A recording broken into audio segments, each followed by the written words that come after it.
Hello, this is Alasdair of Apex Discovery. Just now the UK is gripped by a debate. Should we leave the EU without a deal or take what some people feel is a bad deal? And there have been some comments to say, well, no deal is always better than a bad deal. Theresa May said this, although she's maybe not renowned as a negotiator. She may say something different, if she still had a voice to use. But she's not the only one to say this. Chris Voss, former lead negotiator for the FBI, who negotiated with some very tough people in literally life and death situations, has also said no deal better than a bad deal. Or is it?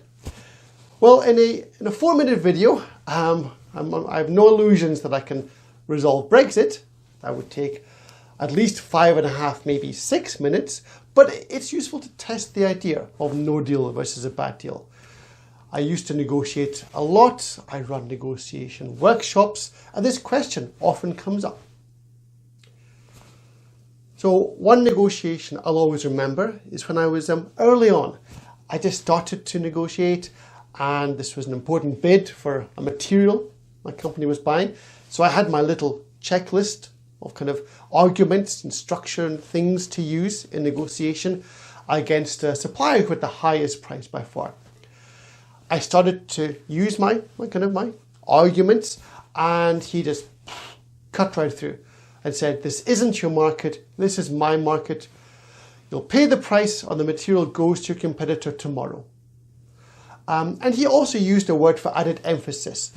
I don't feel I can use it in this video, but it rhymes with ducking or clucking, which might give you some idea. And then I think he hung up the phone. So my response was, whoa, they didn't teach me that in a negotiation course. And although I tried a few ideas to get around him and get a better price, ultimately I took the price offered, which I felt was a bad deal. So was this stupid? Well, maybe Theresa May would say it was. The reason I did it was that this material was needed to make products for our customers. And if I hadn't taken what he was offering, I wouldn't have had all the material I needed. So some customers wouldn't have received what they wanted. And that was what I thought was the more important thing to avoid. And that's the essence of no deal versus a bad deal. What are the consequences of the no deal? If you're selling a sofa and you ask for £100 and you get offered £50, well, if you say no, you walk away, then will you immediately get offered £100 by someone else? Is the demand for sofas very high where you're living? Or are you going to be stuck with a sofa no one else wants, which you have to take to the tip and you get no money for? Another way to express this idea, which is used in negotiations, is what is your best alternative to a negotiated agreement, or BATNA.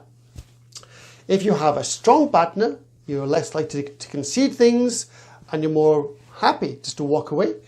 If you have a weak BATNA, then you should try to make more concessions to avoid that unattractive alternative. And if you have a weak BATNA, you probably don't want your negotiating partner to realize it's as weak as it is. Going back to Chris Voss, who I really respect, who's written a very good book on negotiation, it's good to look at what is a no deal for him. So no deal for Chris Voss often was that the hostage takers kept on talking to you and the hostages stayed alive. Doesn't sound too bad, really. A bad deal was that some money was paid and some hostages ended up dead. Pretty bad, really. So for him, yeah, often no deal was better than a bad deal. So, hope you found this video enjoyable. And if you want either coaching or workshops on negotiation, then just drop me a message on social media. So it's Alasdair Graham of Apex Discovery.